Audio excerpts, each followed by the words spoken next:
अवधूत चिंतन श्री गुरुदेव दत्त श्री स्वामी समर्थ। नमस्कार मंडळी, आपल्या सर्वांचं मनःपूर्वक स्वागत आहे आपल्या हक्काच्या कृपसिंधू रहस्यगाथा या चॅनेलवर। आजचा दिवस आपल्यासाठी आनंददायी, शांततेचा आणि समाधानाचा जावो हीच मी श्री स्वामी समर्थांच्या चरणी प्रार्थना करते। आणि चला तर मग आजच्या या महत्त्वपूर्ण व्हिडिओला सुरुवात करूया। उद्या 15 जानेवारी गुरुवार हा दिवस किंक्रात म्हणून ओळखला जातो, ज्याला काही ठिकाणी करी असेही म्हटले जाते। आपल्याला माहीतच आहे की मकर संक्रांतीचा सण 3 दिवसांचा असतो। पहिला दिवस भोगी, दुसरा दिवस मकर संक्रांत आणि तिसरा दिवस किंक्रात अर्थात करी। शास्त्रांनुसार किंक्रांतीच्या दिवशी कोणतेही नवीन शुभ कार्य सुरू करणे टाळले जाते, कारण मान्यतेनुसार या दिवशी संक्रांती देवीने किंकर नावाच्या राक्षसाचा वध केला होता। म्हणूनच हा दिवस नकारात्मक ऊर्जा शुद्ध करण्यासाठी अत्यंत प्रभावी मानला जातो। असं म्हणतात की या दिवशी घरात वाद, क्लेश, भांडण टाळावं, कारण जर या दिवशी घरात नकारात्मक वातावरण निर्माण झालं तर त्याचा परिणाम संपूर्ण वर्षभर जाणवतो। मात्र याच दिवशी जर आपण योग्य उपाय केले तर घरातील नकारात्मकता, नजर दोष, इडापिडा, वाईट ऊर्जा या सगळ्यांपासून संरक्षण मिळतं। आजच्या व्हिडिओमध्ये मी तुम्हाला मुलांसाठी एक अत्यंत प्रभावी उपाय सांगणार आहे।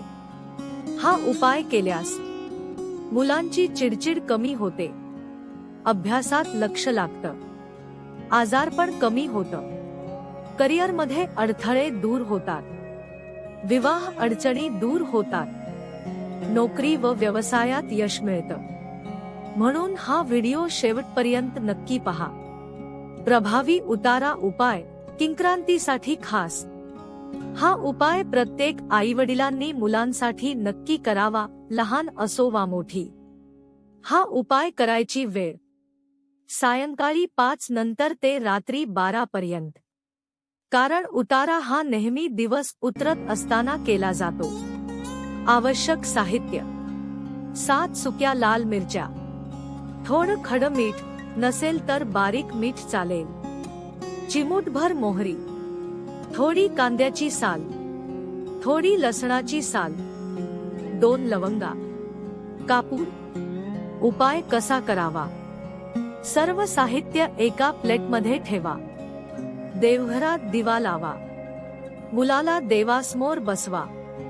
ही प्लेट मुलाच्या डोक्यापासून पायापर्यंत 7 वेळा फिरवा।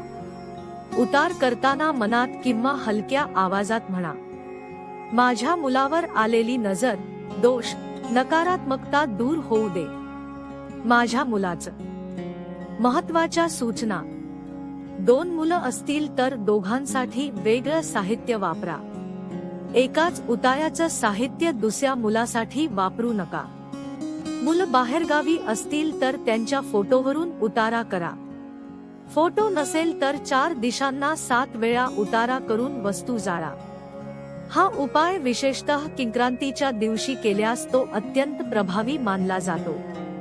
समारोप: ही अतिशय महत्त्वाची माहिती तुमच्यापर्यंत पोहोचवण्याचा माझा प्रयत्न होता।